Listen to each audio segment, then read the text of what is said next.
In the ashes of war, where hope was as scarce as food, survival wasn't just about staying alive. It was about holding on to the last bit of humanity. Those words rang in the mind of Lieutenant David Parker as he stepped off the dusty military jeep, the hot Texas sun beating down on him like an unforgiving furnace.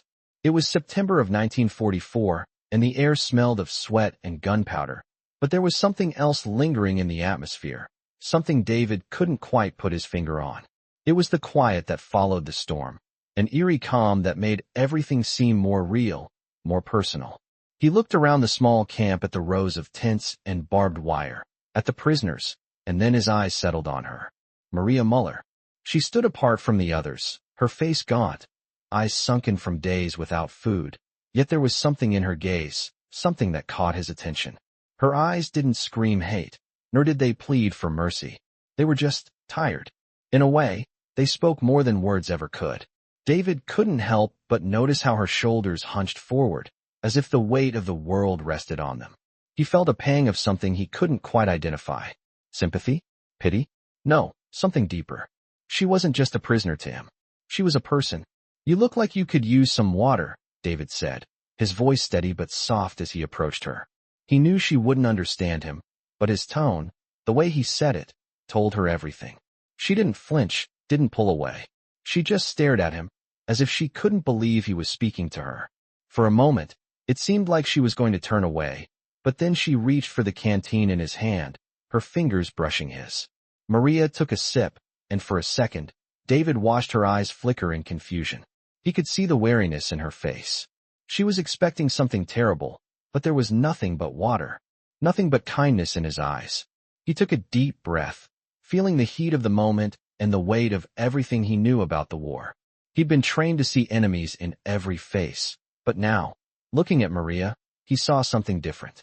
He saw a woman who had been caught in the gears of something much bigger than herself, something out of her control. "It's just water," David said with a small smile, trying to lighten the air between them. He didn't want to scare her any more than she already was. For the briefest of moments, Maria's lips parted, but no words came out. She simply nodded, taking another drink. The silence between them was not uncomfortable, but it wasn't easy either. There was something unspoken hanging in the air, an invisible thread connecting them, stretching between their worlds. And as David watched her drink, he wondered what she was thinking, what she had endured. Had she been taught to fear him? Had she believed all the stories? The lies? What had she seen? "You're safe here," he said, his voice low and gentle, almost as if he were speaking more to himself than to her. It was a lie, of course. No one was really safe in this war. But for a moment, David wanted to believe that Maria could find safety. He wanted to believe that people could still be kind to one another. She looked up at him, her expression softening for the first time. The war had taken so much from both of them, but in that small, quiet moment, the world outside seemed to fade away. There was just them, and the water between them, the first act of kindness that Maria had seen in so long.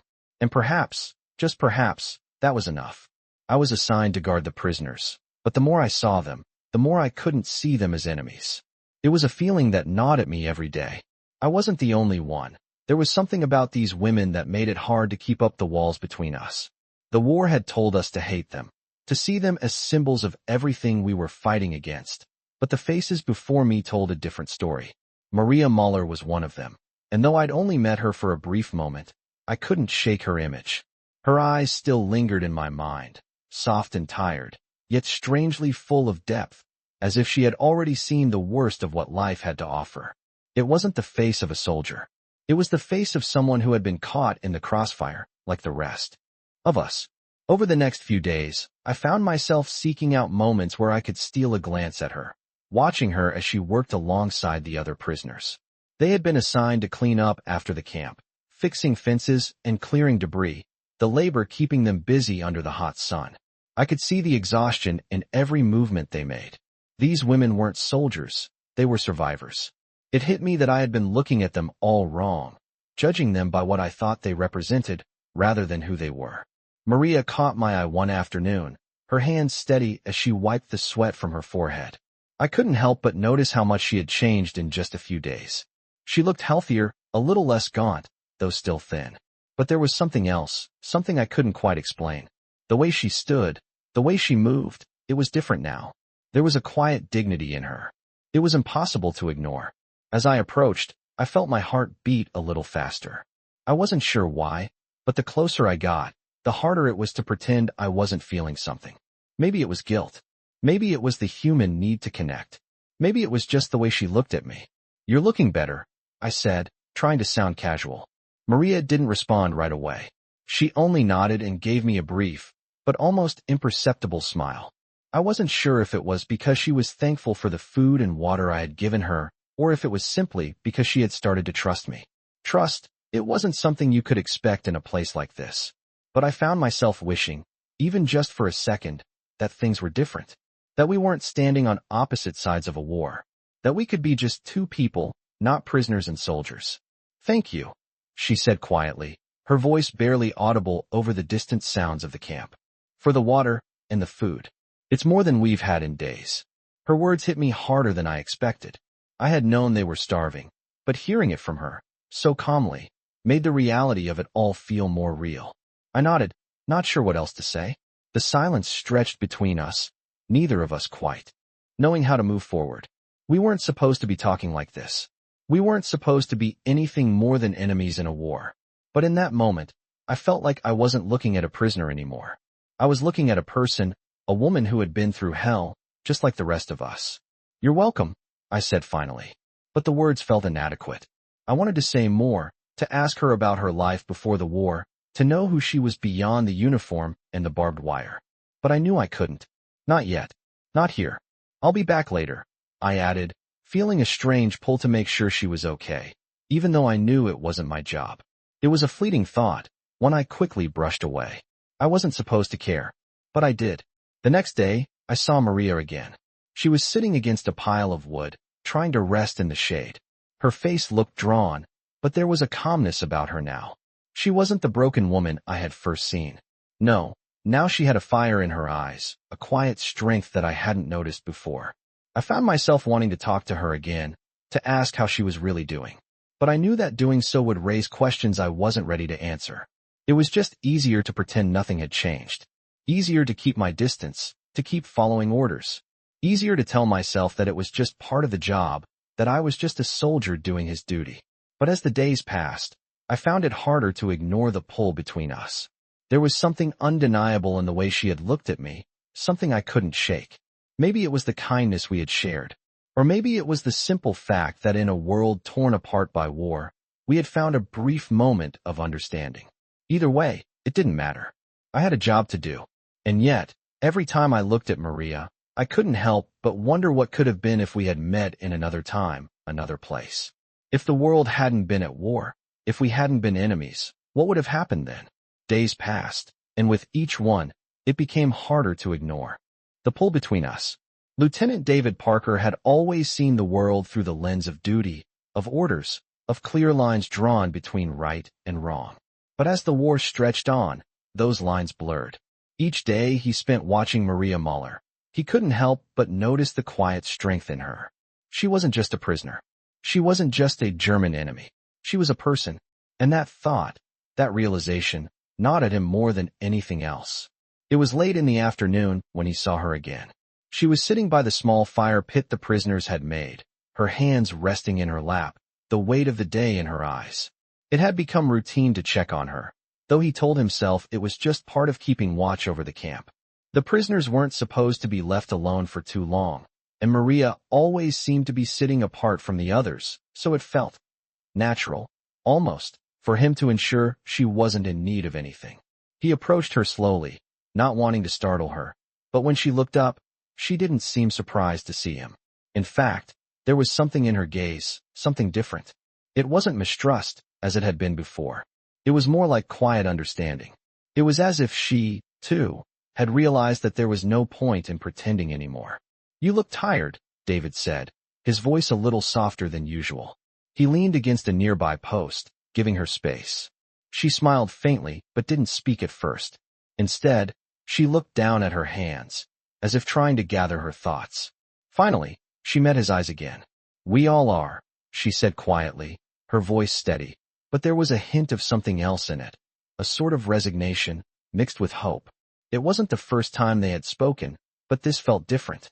There was no tension in the air, no walls between them. Just two people, quietly acknowledging their shared humanity. I suppose we all have our burdens, David replied, unsure if he was talking about war or something more personal. She nodded, her eyes lingering on him for a moment. There was a flicker of something. Was it trust? He wasn't sure. Why are you still here?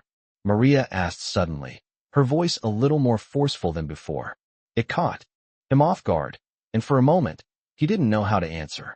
You've seen the way things are here. You've seen what's happening. Why do you keep checking on us? We're not your problem. We're the enemy. Her words hung in the air, heavy with emotion. David had been trained to see her as the enemy, to think of her as nothing more than a prisoner of war. But that was before he started talking to her, before he saw her as more than just a face in the crowd. Now, those lines didn't seem so clear. Maybe I just don't see you the way I'm supposed to, David said, his voice a little hesitant. Maybe I don't see the enemy anymore. Maybe I just see people, like you, trying to survive in a world that's falling apart. The words felt strange coming out of his mouth. They felt wrong, like he was betraying some unspoken code. But as he said them, he realized they were the truth. Maria studied him carefully, her expression unreadable. For a long moment, neither of them said anything. Then, in a voice barely above a whisper, she spoke. You're different, she said softly. David felt his heart tighten at her words. It wasn't a compliment. It wasn't a judgment. It was just an observation, a statement of fact. He wasn't sure what it meant, but something inside him shifted. Maybe we all are, he replied quietly, his gaze dropping to the ground. They sat in silence for a long time after that, the sun beginning to dip below the horizon, casting a warm golden glow over the camp. David didn't know what was happening between them, or what it meant. He only knew that he couldn't stop thinking about her, and that thought scared him more than anything else. The days that followed were filled with the same routine. David would patrol the camp, checking on the prisoners, ensuring they were safe, and then he would find himself looking for Maria, hoping to see her, to talk to her again. Each time, he tried to justify it, telling himself that it was just part of his duty, that it was just to make sure she was okay. But deep down, he knew it wasn't just that. He was starting to care. The thought hit him with a sudden clarity. He was starting to care about her. It was a dangerous thing to feel, especially in a war like this. But it was there, like a quiet spark that had begun to grow into something much bigger than he was prepared for. Maria had changed something inside him. She had shown him that there was more to life than duty, more than following orders, more than being a soldier. She had shown him that even in the darkest of times, there was still room for humanity.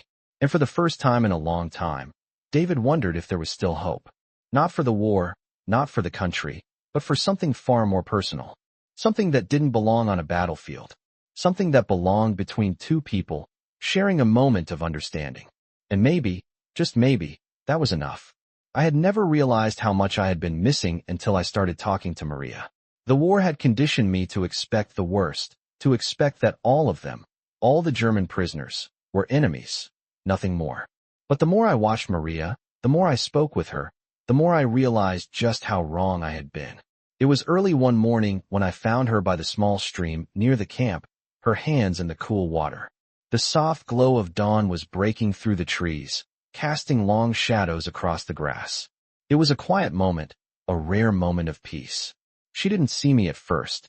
I stood still, watching her for a moment, not wanting to disturb her. The air was heavy with the scent of fresh earth and morning dew. It felt like a different world, one without the endless noise of war, without the constant fear of what tomorrow might bring. Maria finally looked up, her eyes catching mine. For a moment, neither of us spoke. There was no need to. Her gaze, soft but steady, told me everything I needed to know. She was different now. She wasn't the broken woman I had first met. She had changed, but so had I. I wasn't sure when it happened, but the lines that had once divided us had started to blur. It wasn't about the war anymore. It wasn't about being a soldier or a prisoner. It was about something else, something that felt like the smallest spark of hope, even in a world that seemed to have none. I didn't expect this, she said quietly, her voice low but clear. I nodded, unsure of what to say. The war, the camp, it all seemed so distant in this moment. I didn't want to talk about it. I didn't want to think about it. I just wanted to be here, with her, in this fleeting piece of peace. Neither did I said finally, stepping closer to the stream. The ground was soft beneath my boots, and the air between us was thick with unspoken thoughts. But I'm glad it's happening. She didn't answer right away. Instead, she looked at me, her expression a mixture of gratitude and something deeper, something that felt like it belonged to both of us. "You've been kind to me," she said, her voice almost a whisper. "And for that, I'll always be grateful. But I'm not sure if we can ever forget what's happened. I'm not sure if I can ever forget." Her words hung in the air like a weight, heavy with the past we both carried. I didn't know how to respond. The war had torn everything apart. Our lives, our identities, our futures. But somehow, standing there beside her, in the quiet of the morning, it felt like it didn't matter. We weren't defined by the war anymore. We were two people, sharing this brief moment of humanity, and maybe that was enough. "I don't expect you to forget," I said, finally breaking the silence. "I don't think I'll ever forget either. But we don't have to carry it alone, Maria. Not anymore." She looked at me, her eyes searching mine as if trying to figure out if I really meant it. There was no hesitation in her gaze. She saw something there, something real. And for the first time in a long time, I believed in something other than the war. I believed in us. In that moment, I knew that things were changing between us. It wasn't just about kindness anymore. It wasn't just about helping each other survive. It was about something deeper, something that neither of us could ignore any longer.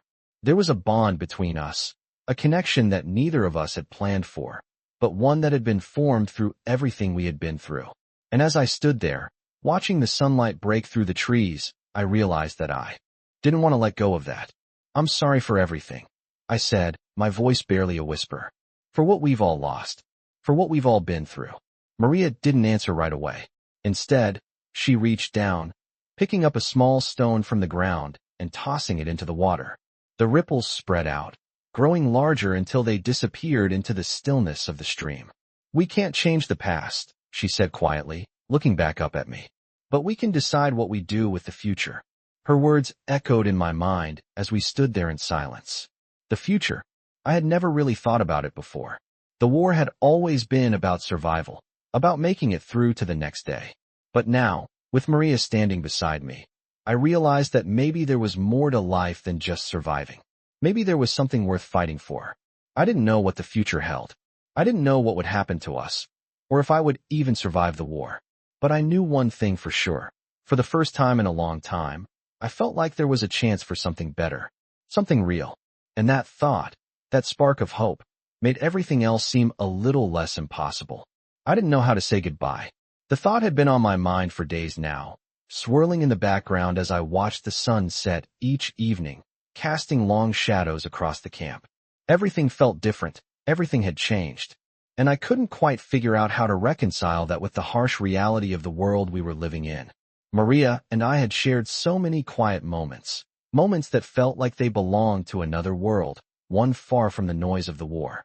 Yet, there was always this gnawing feeling in the pit of my stomach, the knowledge that this could never last. The war had a way of making everything feel temporary, like sand slipping through your fingers. And I wasn't sure if I was ready for the inevitable separation. The day came when the orders were given, orders to move the prisoners. Maria and the others were to be transported to another camp further east. It was the middle of the afternoon when I found her by the same stream where we had spoken before. She was sitting on the grass, her back straight, staring at the water. Her eyes were distant, like she was lost in thought. I couldn't help but watch her for a moment, taking in the way the sun hit her face, the soft wind brushing through her hair. She was more than just a prisoner now. She was a part of this world, a part of my world, in a way I hadn't expected. "Maria," I said softly, stepping closer. She turned to look at me, her expression unreadable. For a moment, neither of us spoke. It was as if we both knew that this moment was different. This was the moment we had been dreading. "They're moving you, aren't they?" I asked. She nodded, but didn't say anything. Her gaze shifted back to the water, her fingers playing idly with the grass at her side. "I'll be back," she said after a long pause, her voice so quiet that I almost didn't hear it. "I'll find you." I didn't know what to say to that. I didn't know how to promise her anything, not when the world was as uncertain as it was. But I knew one thing for sure. I couldn't let her go without telling her how I felt. "Maria," I said, taking a step closer, my voice barely above a whisper. "You don't have to find me. I'll come for you. When this is over, I'll come for you." Her eyes locked onto mine, and for a moment, I saw something flicker there, something vulnerable, something hopeful. But it was gone as quickly as it had appeared, replaced by that familiar guarded expression. She stood up, brushing the dirt from her pants, and took a deep breath. "You don't have to make promises you can't keep," she said, her voice steady.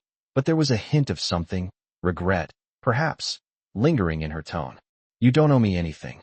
I shook my head. "I owe you everything." There was a long silence between us, one that stretched out in a way that made everything feel heavier. The weight of the world seemed to settle on my shoulders, and for a moment, I wasn't sure if I was strong enough to carry it. But then Maria took a step toward me. Her eyes softened, and she reached out, placing her hand on my arm. "I'll remember you," she said quietly, her fingers brushing against my skin. "And I'll wait." It was the simplest thing she could have said, but it felt like the most important thing in the world. I nodded, feeling a lump form in my throat. "I'll come for you," I repeated, more to myself than to her. She gave me one last look, her eyes full of a mixture of hope and uncertainty, and then she turned and walked away, her steps slow, deliberate. I watched her go, feeling a part of me go with her. As she disappeared into the distance, I realized that I had never been more sure of anything in my life. I would find her. I would keep that promise, no matter what. The days that followed felt like they stretched on forever. Every moment without Maria felt like a weight pressing down on me, and every time I walked past the empty spot by the stream, I couldn't shake the feeling that something was missing. I tried to keep my focus on the duties at hand, on the job I had been assigned to, but it was hard to concentrate when all I could think about was her. I wasn't sure how much longer I could keep pretending that everything was normal. The war had taken so much from us, and yet, here we were, two people clinging to whatever bit of humanity we could find. I had never imagined that I would be in this position, that I would care about someone like this, someone on the other side of a war that had torn so many lives apart. But here I was, standing at the edge of something I couldn't fully understand, something that felt more real than anything else in my life. As the days turned into weeks, the thought of Maria never left my mind. I knew that whatever happened, I would never forget her, and I would do whatever it took to find her again. The war had taken everything from us, but it hadn't taken that, my promise. And that was something I was determined to keep. I had been waiting for the day I would finally see her again. Every day felt like an eternity, and with each passing moment, I could feel the weight of the promise I had made to Maria growing heavier. I couldn't let it go. I wouldn't. There was something in the way she looked at me, something that made me believe in a future beyond the war, beyond the destruction that surrounded us. But I knew that to keep that promise, I had to find her. The camp had become a constant reminder of what we had lost and what we still hoped to hold on to. The days blurred together as the war continued its brutal march, leaving scars in its wake. I spent my time trying to focus on the small things, patrolling the camp, following orders, keeping my head down. But every night, when I closed my eyes, I saw Maria's face. It was the only thing that kept me going, the only thing that made me believe there was still something worth fighting for. The days turned into weeks, and as time passed, the chances of seeing her again seemed to slip further and further away. I had been told that Maria had been moved to another camp, and the thought of her being out of reach made my heart ache. But something inside me refused to give up. I couldn't let the war win. One morning, after hearing a rumor that a convoy of prisoners was being brought through a nearby town, I knew I had to act. It was a chance, a small one, but a chance nonetheless. I couldn't let it slip by. I asked for permission to leave the camp for a brief time, telling my superiors that I had an important errand to run. They didn't ask too many questions. The war had worn everyone down, and no one cared much about the small details anymore. I didn't waste any time. I grabbed what little I had and set off toward the town where I had heard the prisoners would be passing through. It felt like I was walking on air, like every step I took was leading me closer to something I couldn't quite grasp. The world outside the camp was strange, distant. It was hard to imagine a time before the war, a time when things had been simpler. But this was different. This was a chance to make something right. I found the convoy just as it was about to leave the town. The prisoners were lined up in the back of trucks, guarded by soldiers. I searched the faces quickly, trying to pick out Maria among the crowd. My heart raced, the anticipation almost too much to bear. I knew I had to be quick. If I was caught, it could all be over. But I had to try. I pushed my way through the crowd, my eyes scanning the prisoners as they were loaded into the trucks. And then, just as I was about to give up, I saw her. Maria. She was standing in the back of one of the trucks, looking out at the passing crowd. She didn't see me at first, but I knew it was her. I could feel it in my bones. She looked different, of course, tired, thinner, but still the same woman I had met all those weeks ago. I took a deep breath, and then, without thinking, I stepped forward. Maria, I called out, my voice barely more than a whisper. But it was enough. She turned. Her eyes locked onto mine, and for a moment, everything else disappeared. The war, the soldiers, the noise, it all faded away. There was only her, and there was only me. David, she asked, her voice trembling. What are you doing here? I didn't answer at first. I just stood there, watching her, trying to take in the reality of the moment. This was real. She was real, and I wasn't going to let her slip away again. I came for you, I said finally, my voice steady but filled with emotion. I promised I would, didn't I? She looked at me, her face softening. There was a moment of silence, a brief pause where it felt like everything hung in the balance. But then, as the trucks began to move again, Maria reached out toward me. You should go, she said, her voice barely above a whisper. They'll see you. But I didn't care. I couldn't leave her again. No, I said firmly, stepping closer. I'm not leaving without you. I'm taking you with me. She hesitated, her eyes flickering with uncertainty. I could see the fear in her eyes. But there was something else there, something deeper. Something that told me she wanted to believe. She wanted to trust me. I can't, she whispered, her voice breaking. It's too dangerous. But I shook my head, grabbing her hand and holding it tightly. You're not alone anymore, I said, my voice full of conviction. I won't let them take you away. Not again. Maria looked at me for a long moment, searching my face as if trying to decide if she could trust me. And then, as the convoy began to pull away, I made my decision. I wasn't going to lose her. Not again. I'll find a way, I promised, squeezing her hand. We'll make it out. Together. I didn't know how it would happen. I didn't know what the future held for us. But I knew one thing. I wasn't going to let go of her. Not now. Not ever. I never imagined it would be this hard. I had made a promise, but now that it was time to keep it, I could feel the weight of it pressing down on me, heavy and real. We were on the move again, but this time, we weren't just following orders. We were making our own way, carving out a path through the uncertainty, through the war, through the chaos that seemed to consume everything in its wake. Maria was by my side, but every step we took felt like we were walking on fragile ground, like we were teetering on the edge of something we couldn't control. It wasn't supposed to be like this. We weren't supposed to be running, hiding, fighting just to survive. But here we were, together, in a world that was unraveling around us. The sound of soldiers' boots on the ground, the rustle of leaves in the trees, the distant hum of vehicles. It was all a reminder of the world we couldn't escape. We couldn't outrun the war. We couldn't outrun what it had done to us, to everyone. But we could try. And so we did. Day by day, hour by hour, we moved closer to a future we couldn't see but still hoped for. The days were long, and the nights even longer. There was no certainty, no security, but there was a bond between us that made everything else seem irrelevant. It was simple, really. We weren't just surviving the war anymore. We were living in it, together. David, Maria said one evening as we sat by a small fire, the crackling of the wood filling the silence. She sounded tired, but there was something in her voice, a quiet strength that hadn't been there before. What happens now? It was the question I had been asking myself for days, weeks, maybe even longer. What had happened now? What was the next step when the world had already fallen apart? I couldn't give her an answer. I couldn't promise her anything. All I could do was look at her, really look at her, and let her know that she wasn't alone. I don't know, I said finally, my voice low. But we're here, together, and that's enough for now.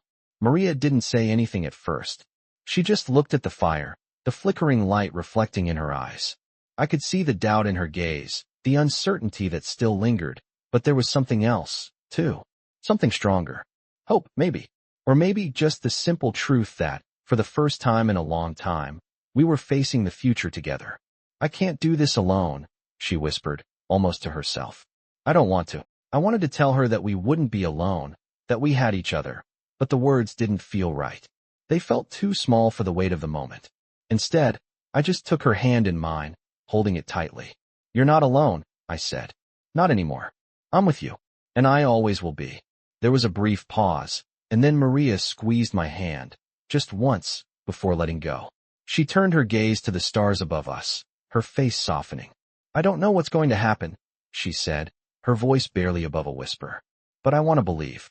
I want to believe there's something more than just this. Her words struck a chord deep inside me. I didn't know what the future held either. I didn't know how we would make it out of this war, or if we would. But in that moment, under the stars, surrounded by the ruins of everything we had known, I realized that maybe that was enough. Believing, hoping, that there was something more. We didn't have to have all the answers. We didn't have to know how it would all turn out. All we had to do was keep going, one step at a time. Together. And maybe, just maybe, that was the one thing that could get us through. The next morning, we set out again, continuing our journey. It wasn't easy. It wasn't simple. But with each step, we grew stronger, more certain that we were doing the right thing. The world around us might have been falling apart, but we were still standing. We were still fighting. And as long as we had that, as long as we had each other, I believed we could survive.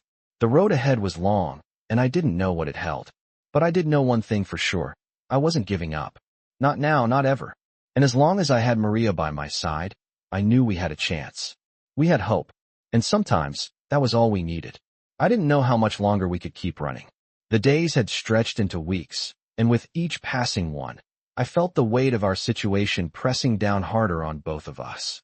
The world we had known, the world before the war, seemed like a distant memory, as fragile as the pages of an old book. But Maria and I had something now. We had a bond, a quiet understanding that transcended the chaos. It was the one thing that kept us going. We had each other. The road was never easy. The days were long, filled with uncertainty, but each step we took brought us closer to something that felt like hope. It was a feeling I hadn't dared to believe in before, a feeling that maybe, just maybe, there was more to life than the war, than the destruction. Maria had begun to open up more, sharing bits of her life before everything had fallen apart. She talked about her family, about the small town she had grown up in, and I shared a little about mine too. We never spoke too much of the war. It was too painful. Instead, we focused on the small moments, the ones that made us feel human again. The nights were the hardest. When the sun set, and the world grew dark, it felt like everything could collapse at once. There was no safety in the night. No certainty. Just the constant fear of being discovered, of being torn apart by the war again. But in those moments, with Maria beside me, I found a strange sense of peace. We sat by the fire most nights, talking softly, sometimes laughing at nothing at all, just to keep the fear at bay. It wasn't much, but it was enough. I watched her, her face illuminated by the flickering firelight, and for the first time in a long while, I believed in something. I believed in us. One night, as the fire burned low, Maria turned to me, her face serious for the first time in days. David, she said, her voice steady. Do you think we'll ever make it? To the other side of this? I knew what she meant. She wasn't asking if we would survive the war. She was asking if there was a life after it. A life that was worth living. I didn't have an answer. I couldn't give her one. But I could feel the weight of her question, and I could feel the weight of my own hopes and fears in that moment.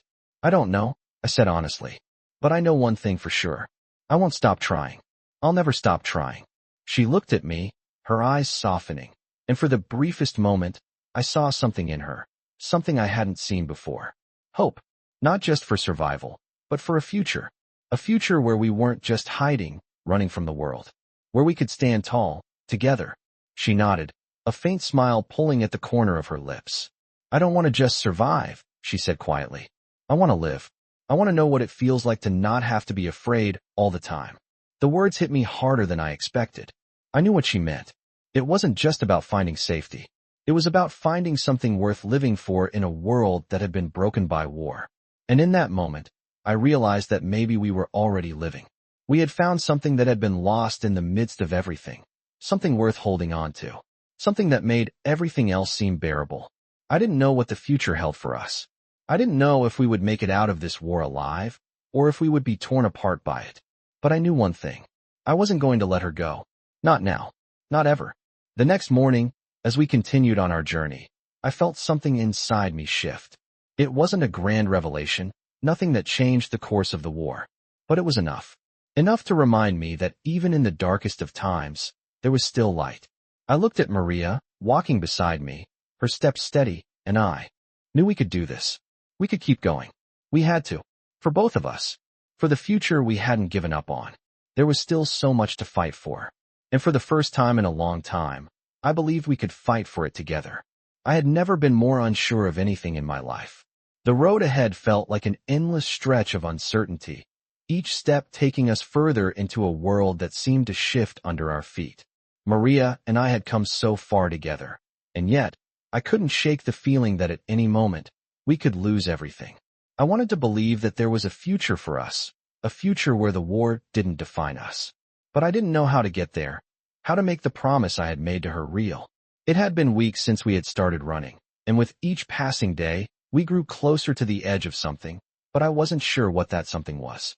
We had seen so little of the world outside the camp, just enough to know that it was filled with dangers and uncertainty. Every town, every road we passed seemed like a reminder that the world we knew was gone, replaced by something darker, more dangerous. I couldn't ask Maria to believe in a future that didn't feel possible, but I had to. I had to believe for both of us. Do you think we'll ever find peace? Maria asked one evening, her voice soft but filled with weight. We had been walking for hours, and now, as the sun began to dip below the horizon, the world seemed to quiet around us. The air had cooled, and the sky had turned the softest shade of pink, but it was hard to feel anything other than the heaviness in my chest. I didn't have an answer. I didn't know how to answer that question. How could I? Peace felt like a far-off dream, a luxury that belonged to people who hadn't seen the horrors we had. But I couldn't tell her that. Not now. Not when she had already been through so much. I don't know, I said, my voice steady despite the doubt that lingered in my mind. But I do know one thing. As long as we're together, we'll find a way to get through this. We'll make it. Maria didn't say anything right away, but she looked at me, her eyes searching my face as if trying to find something there. A glimmer of hope, maybe. Something to hold on to. I don't know if I can keep going like this, she said quietly, almost to herself. Every day feels like we're just running, hiding. I don't know if I can keep running forever. Her words hit me harder than I expected. I had been so focused on the idea of survival, of keeping her safe, that I hadn't thought about what it was doing to her, what it was doing to us. I had promised her that we would make it. But was it enough? Could promises like that really hold up when the world was falling apart? We're not just running, I said softly, taking her hand in mine. We're moving forward. Together. And that's enough. As long as we have that, we'll get through this. She didn't pull away. Instead, she squeezed my hand, just once, before looking away. I could see the exhaustion in her eyes, the way the weight of everything was starting to wear her down. I couldn't blame her. The road had been long, and it wasn't getting any easier. But in that moment, I made a promise to myself, just as much as I had made it to her. I would keep going. I would keep fighting, no matter how hard it got. Because that was all we had. That was the only thing we could hold on to. We weren't running anymore. We were surviving, together. The days that followed were filled with more uncertainty, more waiting. We never stayed in one place for too long, always moving, always looking over our shoulders. But there was something different now. Something that felt like a shift in the air. We were no longer just two people trying to survive the war. We were two people trying to live. And somehow, that small difference made all the difference in the world. One morning, as we were walking through a small village, I saw a group of people gathered around a market square. For the first time in weeks, there was a feeling of normalcy in the air. People were talking, laughing, buying, and selling goods. It felt like we had stepped into another world, one that wasn't defined by war. For a moment, I felt a flicker of something that felt like hope. Maybe it wasn't all gone. Maybe there was something left. Maria noticed it too. Do you think we can find a place like this? She asked, her voice filled with quiet wonder. I didn't answer right away. I couldn't. The thought of settling down, of finding a place that wasn't constantly on the brink of destruction, seemed too good to be true. But for a brief moment, I allowed myself to imagine it. A place where we could finally rest. A place where we didn't have to keep running. Maybe, I said, my voice low. Maybe one day. We continued walking through the village, the sound of people's voices fading behind us as we moved on. The world was still a dangerous place, and the war was far from over. But for the first time in a long time, I felt like we had a chance. A chance to find something better. A chance to rebuild, piece by piece. Together. I had never expected to feel this way. It wasn't just about survival anymore. It was about finding a way to live again. The days had passed in a blur of motion, but now, with Maria by my side, I could finally see the world through a different lens. We weren't just running from the war. We were running towards something. Something that felt like a future, no matter how uncertain. It was early one morning when we crossed into a small town. The kind of town that had seemed so distant from everything we had known. The streets were quieter now, the sounds of war muffled by the life that still carried on here. People were going about their business, exchanging goods, speaking in low voices, the air thick with the familiar smells of bread and spices. It was almost surreal, a brief respite from the chaos we had been living in. For a moment, I forgot about the war. I forgot about the soldiers, the constant fear, the looming uncertainty. I just saw people. Real, living, breathing people. And in the midst of all that, I saw Maria. She was standing beside me, her eyes wide as she took it all in. She hadn't spoken much over the past few days, but I could see the questions in her eyes, the uncertainty. It was as if she was wondering if this was real, if this was just another illusion we would wake up from. I couldn't blame her. The war had stolen so much from us. It had taken everything, leaving us with nothing but the remnants of who we used to be. But standing here, in this town, with Maria beside me, I felt something I hadn't felt in a long time. Hope. Real hope. David, Maria said softly, breaking the silence that had settled between us. Do you think we could stay here? Do you think it's possible to live like this again? I didn't know how to answer her. I didn't know if we could. But for the first time in a long time, I wanted to believe that we could.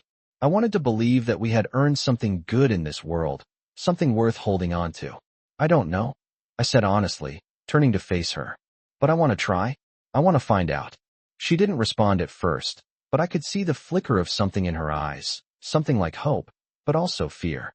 She was afraid to believe, afraid to trust in something that might slip away from her again. And I understood that. I was afraid too. But the fear, the uncertainty, none of it mattered as long as we had each other. As long as we kept moving forward, no matter what.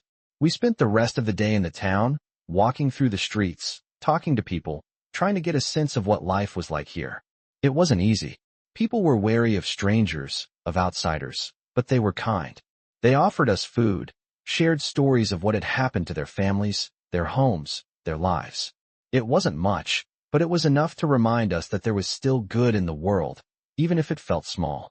By evening, we found a place to rest. A small room in the back of an inn, quiet and peaceful, far from the sounds of the war. Maria and I sat by the window, looking out at the fading light as the town began to settle into the quiet of the night. The air was cool, the smell of earth and wood filling the room. I didn't know what tomorrow would bring, but for the first time, I felt like we had a chance. A real chance. This is nice, Maria said, her voice soft. She was looking out the window, her eyes distant, but I could tell she was thinking the same thing I was. This could be our life. This could be the beginning of something new. I didn't say anything. I didn't need to. We both knew what the other was thinking. But there was something else I knew too. No matter what happened, we had come this far. We had survived together. And as long as we had that, as long as we kept moving forward, there was always a chance. The world outside might still be broken, but we were still here, still fighting, still hoping. And that was enough. I woke up the next morning with a sense of clarity I hadn't felt in weeks. The night had passed quietly, but the weight of everything still pressed on me. Maria had been quiet for most of the night, but I could see the exhaustion in her eyes. I didn't blame her. We had come so far, and yet, the world outside was still a battlefield. The town, while peaceful on the surface, still carried the echoes of what had come before. The people here had seen their homes destroyed, their families torn apart. They had lost so much, just like us. But here we were, still fighting, still holding on. I turned to Maria, who was sitting by the window, staring out at the town below. Her face was soft, illuminated by the light of the morning sun, but there was something in her eyes that told me she was still grappling with everything that had happened. I knew I couldn't promise her a perfect future. The world was too uncertain for that. But I could promise her that we would keep moving forward, no matter what. "Maria," I said, my voice steady but filled with emotion. "We don't have to have all the answers. We just need to keep going, one step at a time." She turned to me, her gaze meeting mine. For a moment, there was silence, but it was a comfortable silence, one that spoke of shared understanding. She nodded slowly, a small smile tugging at the corner of her lips. "I know," she said quietly. I just want something to hold on to. Something real." Her words hit me harder than I expected. I had always thought I was the one who needed something to hold on to, but now, I realized she needed it just as much. We both did. The world had been shattered, but maybe, just maybe, we could find a way to rebuild it. We could start with each other. "You have me," I said softly, my voice full of sincerity. "And I'm not going anywhere." She didn't say anything, but the way her eyes softened told me everything I needed to know. We were in this together. And that was enough for now. The rest of the day was spent in quiet contemplation, trying to figure out what our next move should be. We didn't have a clear plan, but we knew we couldn't stay in the town forever. It wasn't safe. The war was still out there, waiting, just beyond the horizon. But for now, we allowed ourselves to breathe, to be in the moment. It felt like we were stealing a piece of time for ourselves, a time that the war couldn't take away. As the day wore on, we walked through the town again, this time with a renewed sense of purpose. We talked to a few people, learned more about their lives, their struggles. It was strange to think about the lives that had continued here while everything around us had fallen apart. But maybe that was the key. Maybe the key to surviving wasn't about running away or hiding. Maybe it was about finding a way to live in spite of the war. We didn't have all the answers, but we had each other. And for the first time in a long time, that felt like enough. That night, as we sat by the fire again, Maria leaned her head on my shoulder. It was a small gesture, but it meant everything. I wrapped my arm around her, pulling her close, and for the first time in what felt like forever, I allowed myself to feel something other than fear. I felt peace. Real peace. It was fleeting, but it was there. And for that moment, I knew that whatever came next, we would face it together. The war might have taken everything from us, but it hadn't taken our ability to love, to hope. And as long as we had that, we had everything we needed. The days that followed weren't easy, but they were different. We had found a new sense of purpose, a new reason to keep going. It wasn't about the destination anymore. It was about the journey. And with Maria by my side, I knew we could make it through whatever came our way. We had come so far, and we were not going to stop now. Not when we had each other. Not when we had hope. I had never imagined that our journey would bring us here, to this point where hope no longer felt like something distant, but something real. The days had been hard, and the future uncertain, but there was something in the air now, something I couldn't ignore. Maria had become more than just a survivor to me. She had become my reason to keep moving forward. We were no longer just running away from something. We were running towards something. Every step felt heavier than the last, but it was the weight of something I could finally carry, our future. We had spent so much time trying to survive, trying to make it through each day, that I hadn't stopped to think about what would happen when the war was over. But now, the thought of the future wasn't as terrifying. It wasn't about the war anymore. It wasn't about being prisoners, or soldiers, or enemies. It was about us. And I couldn't keep running from that. I could feel it in the way Maria looked at me, in the way she walked beside me. There was no more uncertainty in her eyes. She had found something too. Or maybe, we had both found it. Maybe, together, we had found something worth fighting for. "Do you ever think about what comes after?" Maria asked, breaking the silence between us one afternoon. We had stopped to rest by a small creek, the water gently flowing over the rocks. She was sitting beside me, her legs drawn up to her chest, and for the first time, there was no rush in her voice. No fear, just the soft sound of the creek and the wind rustling the leaves above us. I looked at her, trying to find the words. "I think about it all the time," I said, my voice steady but filled with something I hadn't allowed myself to feel in a long time. "But I think we're already there. We've made it this far, haven't we?" Maria looked at me then, her eyes soft and full of understanding. She didn't say anything, But the way she looked at me told me everything. She didn't need to hear the answer. She already knew. We had made it this far together. It didn't matter what came next. We had already found the one thing worth fighting for, each other. That night, as we lay beneath the stars, Maria's head resting against my chest, I realized that there was nothing else I wanted in the world. The war might have taken everything from us, but it hadn't taken this. It hadn't taken our ability to love, to hold on to something good, something real. And as long as we had that, we had everything. The next few days were a blur, the road ahead still uncertain, but there was something different in the air. We didn't speak much of the future. It didn't feel necessary. We had already made our choices. And with each choice, we were building something new, something better than the life we had left behind. There were moments, small moments, that felt like pieces of the life we had lost.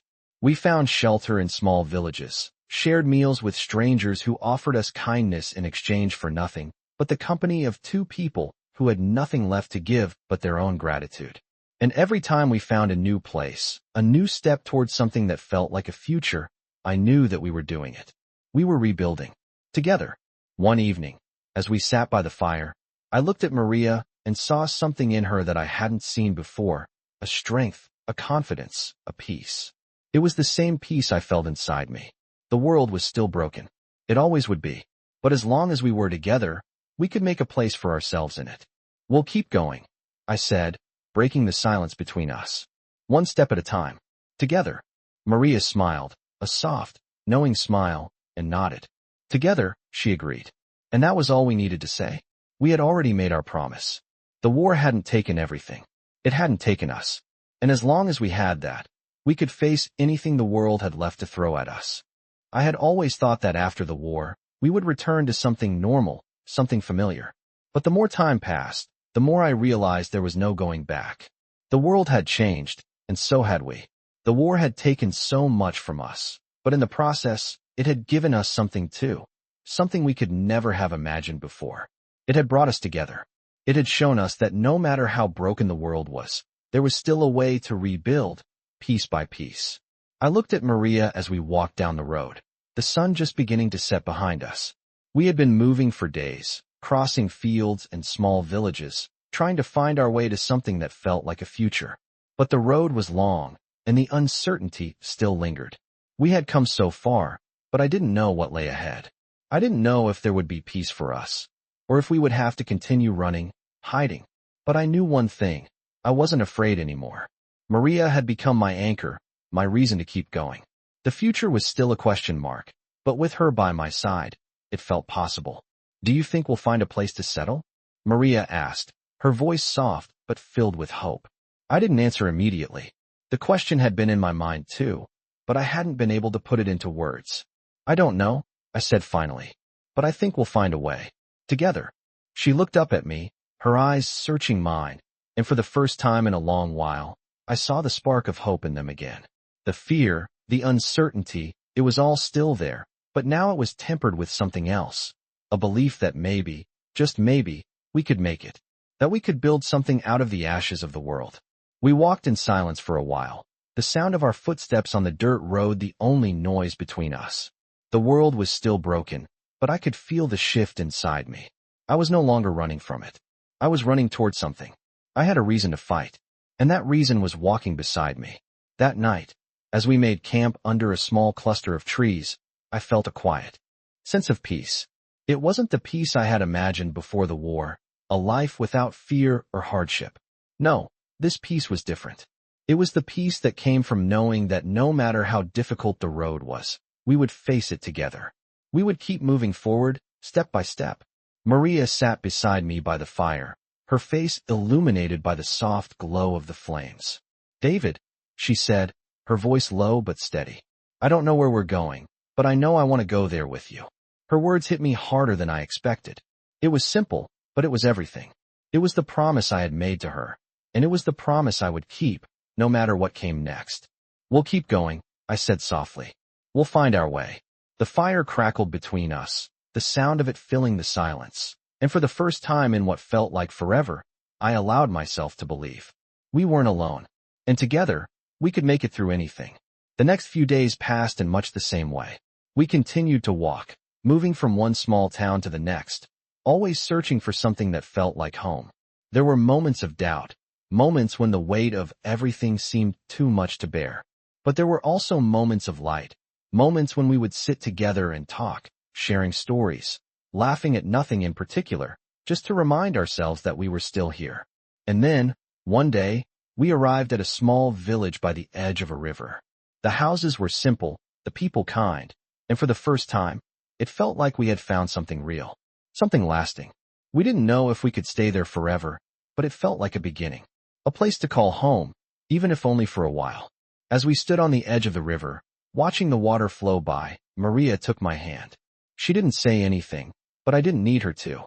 We were here, together, and in that moment, it didn't matter what the future held.